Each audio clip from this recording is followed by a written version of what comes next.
मुझे छोड़ दो, मुझे छोड़ दो, मुझे क्यों मार रहे हो, छोड़ दो मुझे, छोड़ दो, क्यों मार रहे हो मुझे, छोड़ दो।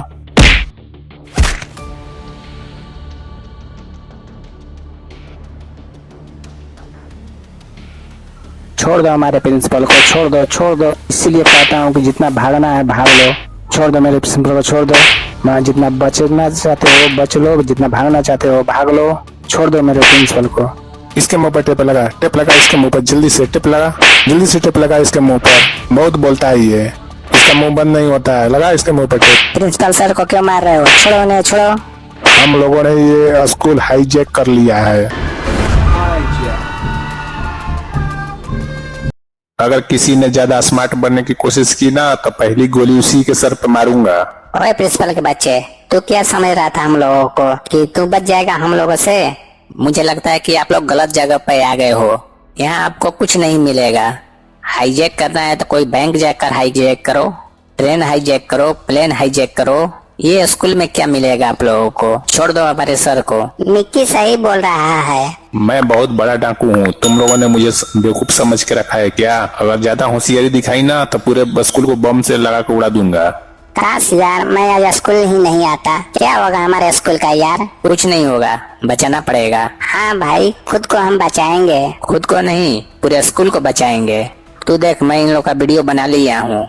अभी देखना, मैं 100 नंबर पर भेज के पुलिस वालों को बुला लूंगा और इन लोग को भी पता भी नहीं चलेगा। नहीं यार नहीं, पागल मत बन। ये सच्ची मुच्ची के डाकू हैं, ज्यादा हीरो मत बन। तू शांति से बैठा रहा। अभी देख, मैं पुलिस वालों को व्हाट्सएप करके मैं हेल्प के लिए बोलता हूँ।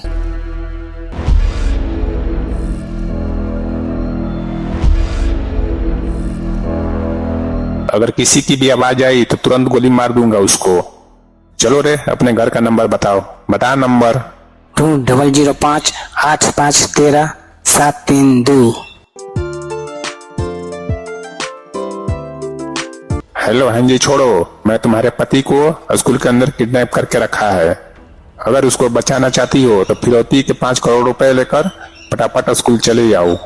और हाँ, अगर पुलिस को खबर मत करना, नहीं तो तुम्हारा पति टुकड़ों में मिलेगा, टुकड़ों में। पूरे स्कूल में मैंने बम लगा के रखा है, धज्जिया उड़ा दूंगा, धज्जिया। इसीलिए शांति से पैसे देकर चली जाओ। ये आप लोग गलत कर रहे हो, बहुत ज्यादा गलत कर रहे हो। कम से कम बच्चों पता रहम खाओ। चुप चुप चुप, अगर ज्यादा बोला ना तो पहली गोली तेरे ही सर पर मारूंगा। प्लीज प्लीज प्लीज, मुझे बहुत तेजों से भूख लगी है। प्लीज मुझे छोड़ दीजिए, मेरे को घर जाने दीजिए। प्लीज प्लीज प्लीज छोड़ दीजिए। आपकी महान कृपा होगी भगवान, आपका भला करेंगे। मेरे को छोड़ दो, मेरे को जाने दो। चुप करके शांति से बैठ जा। अगर एक भी शब्द निकला ना मुंह से तो गोली मार दूंगा अभी तुझे। मिक्की यार, मेरे को बहुत डर लग रहा है यार, बहुत ज्यादा डर लग रहा है यार।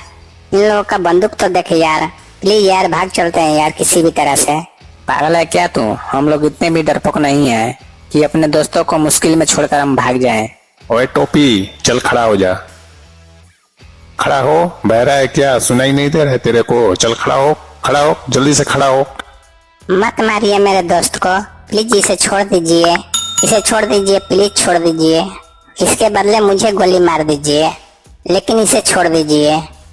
चल तू भी खड़ा हो जा रे, इसके साथ वाले, चल तू भी खड़ा हो जा।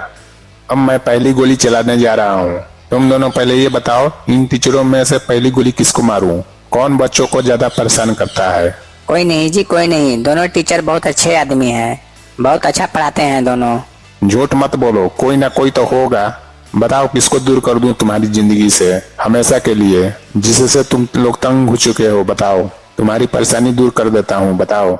नहीं नहीं, हमारे दोनों टीचर ही बहुत ही अच्छे हैं, कभी परेशान नहीं करते हैं, बहुत अच्छी तरीके से पढ़ाते भी हैं, बहुत प्यार करते हैं हम लोगों से। अब टीचर तुम लोग बताओ, इन दोनों में से और पूरी क्लास में से कौन तुम लोग को परेशान करता है? बताओ, उसका नाम बताओ। बहुत ही अच्छे हैं, बहुत मन लगा के पढ़ाई करते हैं, बहुत मेहनती हैं और वो कभी भी शरारत नहीं करते हैं। ये तो तू झूठ बोल रहा है, सरासर झूठ बोल रहा है।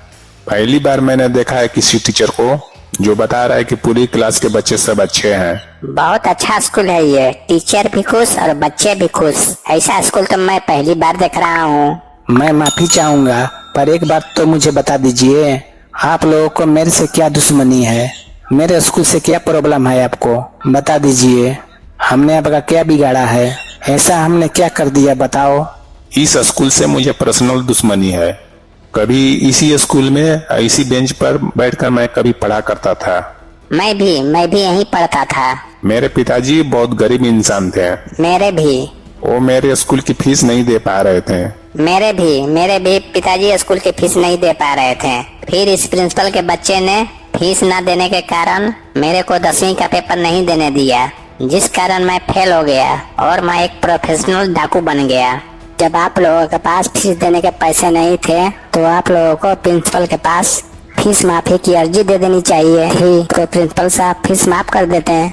मैंने बहुत सारे एप्लीकेशन, बहुत सारी अर्जी फीस माफ करने के लिए इस प्रिंसिपल के बच्चे को लिखा, पर इस प्रिंसिपल ने उस पर एक बार भी साइन नहीं किया। ये 10वीं पास नहीं कर पाया और मैं एमए की पढ़ाई किया हूँ। एमए के पास होने के बाद मैं नौकरी लेने के लिए कंपनी में गया।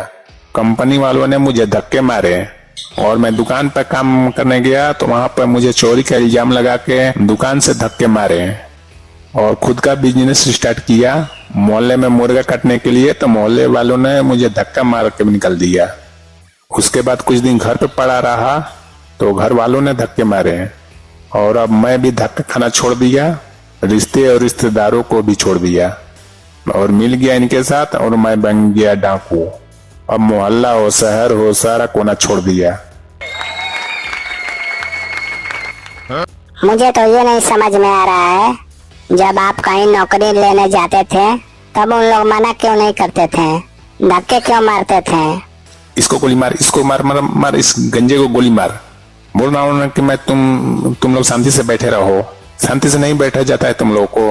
अब तेरी आवाज नहीं आनी चाहिए, चुपचाप शांति से बैठा रहना। ये पैसे लेकर इसकी बीबी अभी तक क्यों नहीं आई? कितना टाइम लगेगा? दोबारा फोन मिलाकर देखता हूँ। क्या हुआ, अभी तक पैसे तैयार नहीं हुए हैं? क्यों नहीं पहुंची स्कूल अभी तक?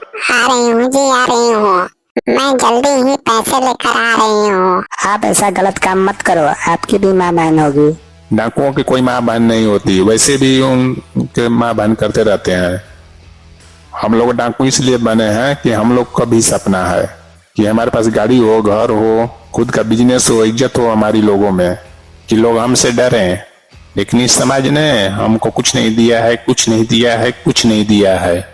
देख रहे हो हमारे इन कोमल हाथों में इस प्रिंसिपल ने कलम छुड़वा कर बंदूक थमा दिया है। इसकी वजह से हम डाकू बने हैं। हमारे डाकू बनने का मुख्य कारण यही है।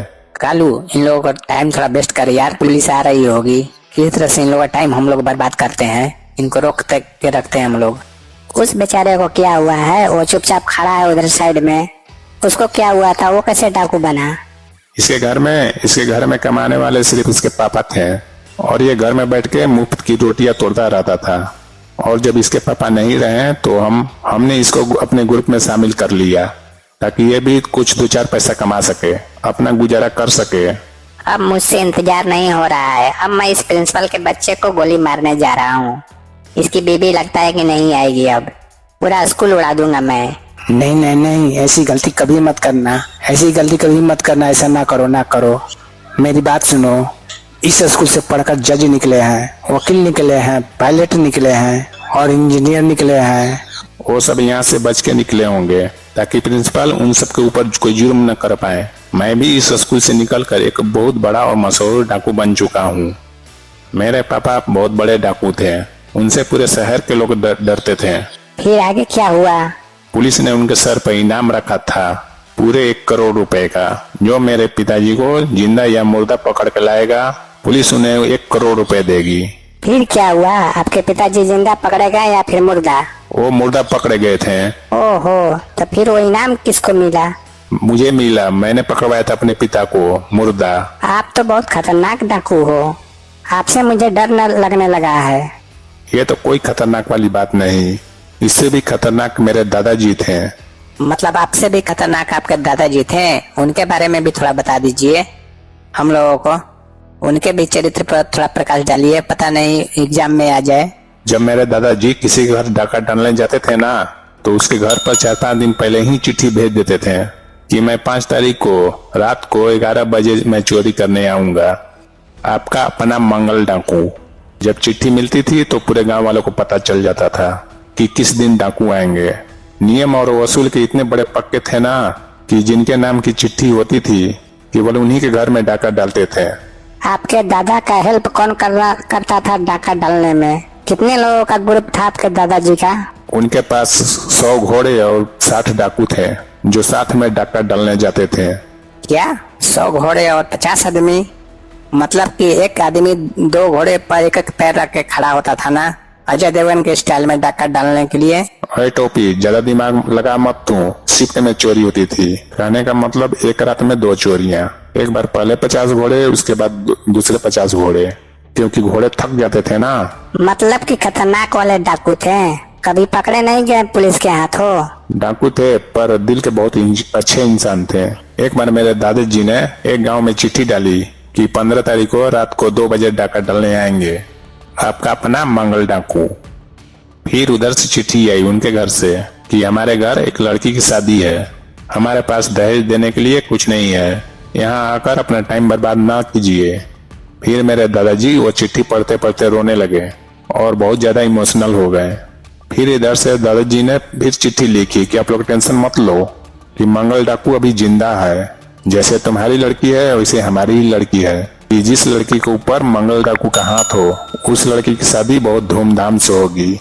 आप सही बोल रहे हैं, मैं बहुत ज्यादा मोटिवेट हो रहा हूँ आपकी बातें सुनकर। फिर मेरे दादाजी ने 4-5 चिट्ठी और लिखा दहेज के लिए। एक सुनार वाले को, एक बर्तन वाले को, एक फर्नीचर वाले को, एक टेंट और पंडाल वाले को। फिर एक एक जगह जाकर सारा सामान इकट्ठा करके उस लड़की के घर वालों के पास पहुंचा दिया। वो काम तो बहुत अच्छा करते थे। लगता है कि उन्हीं से इंस्पायर होकर आपके पापा और आप डाकू बने हो। अभी आपके दादा मंगल डाकू कहाँ है? उनको मेरे पापा जी ने मार दिया था। उनके सर पे 5 लाख का इनाम था। अच्छा अब ओए तू ज्यादा मत बोल। आज के टाइम पे डाकू कौन नहीं है? जो खाने में मिलावट करते हैं वो डाकू नहीं है क्या? प्राइवेट स्कूल वाले मनमानी का फीस लेते हैं, ये डाकू नहीं है क्या? ये लोग जो बिजली का चोरी करते हैं ये लोग डाकू नहीं है क्या? गरीबों का जो हक खाते हैं ये डाकू नहीं है क्या? नहीं है डाकू। अच्छा आप ये बताइए, आपने बड़े से बड़ा डाका और कितने रुपए का किया है? एक बार हमने 5 लाख रुपए का डाका मारा था। पूरे साल भर बैठ के खा रहे थे, कहीं जाने की कोई जरूरत नहीं थी। डाकू बनने के लिए कौन सा कोर्स करना पड़ता है? 10वीं के बाद हम ज्वाइन कर सकते हैं क्या?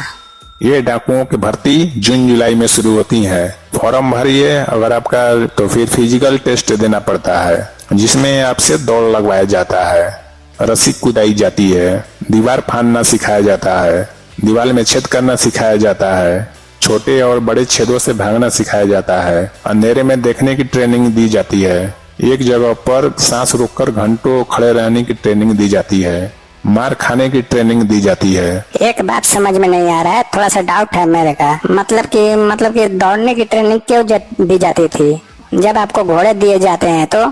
हाँ पता है, लेकिन जब डाका डालने जाते हैं तो घर से और घोड़े तक की दूरी बहुत इम्पोर्टेंट होती है। अगर आप एक बार घोड़े तक पहुंच गए तब तो आपको कोई नहीं पकड़ सकता है। वो सब तो ठीक है, पर एक कंफ्यूजन है। डाका तो रात में डालते थे ना, एक दूसरे को बुलाते कैसे हो? नाम लेकर तो बुला नहीं सकते हो, फिर एक दूसरे को कैसे आप लोग इशारे में बताते हो?